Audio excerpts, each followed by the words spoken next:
I was starting to gain some notoriety up till about 1981. But when I left Michigan State, I left my medium behind, right? So I didn't have the support or the access that I had until I got in the computer graphics research group. And the result of that was the movie Goaty. Okay. That was a collaboration between me and Ann Seidman as part of her obligation uh, as a requirement for her getting a master's degree.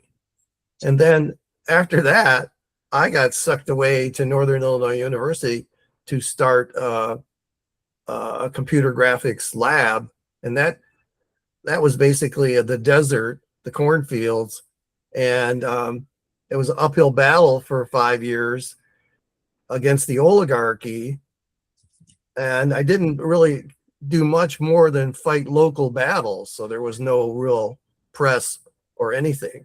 You know, when you're out not publishing and not producing, out of sight, out of mind, so the interest fell off. And then only as a result of the politics there and the opportunity to go to Pixar, I jumped to Pixar. So again, I started working for a company.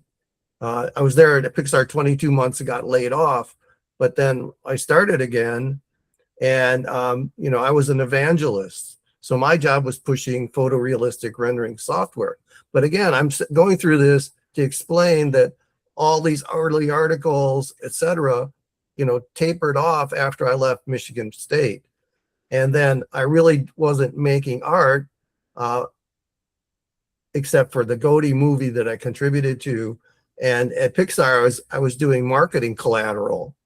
And that lasted till I ended up losing my job because Disney took over. And I went into a corporate world, and I did no art. I did corporate instructional design. So I didn't pick up art again till after I left there and started teaching at the local community college here, and I started making NFTs.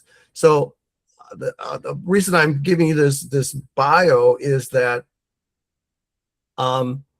there was a period there where the medium was growing, I was growing with it. It sort of, for me, culminated with the Ukrainian Art in Art show. You can see all the people that were, I thought, important to show with me. But after that show, I had moved on, and I really, had to give up making art as an individual and support a wife and 2 children. So it wasn't until all that was off my plate that I was able to start making art again. So I don't know how you guys want to play this. I mean, the historical contribution was in those years, 1973 to 1980. So that's just a small part of who I am. But all that time, I never left the medium of computer graphics. I was somehow always near or associated with what I thought were some pretty significant organizations, the Computer Graphics Research Group, Chuck Suri, Pixar during its early days. So, I mean, I never was too far away from the medium, except when I went to the corporate world, Accenture. And that was just to survive, to make money, to get a living. So the important thing was, last time we talked about the architecture machine, and a lot of things I learned in the 60s and 70s kind of carried through and influenced me today. But I'm trying to focus on what would be interesting to other people.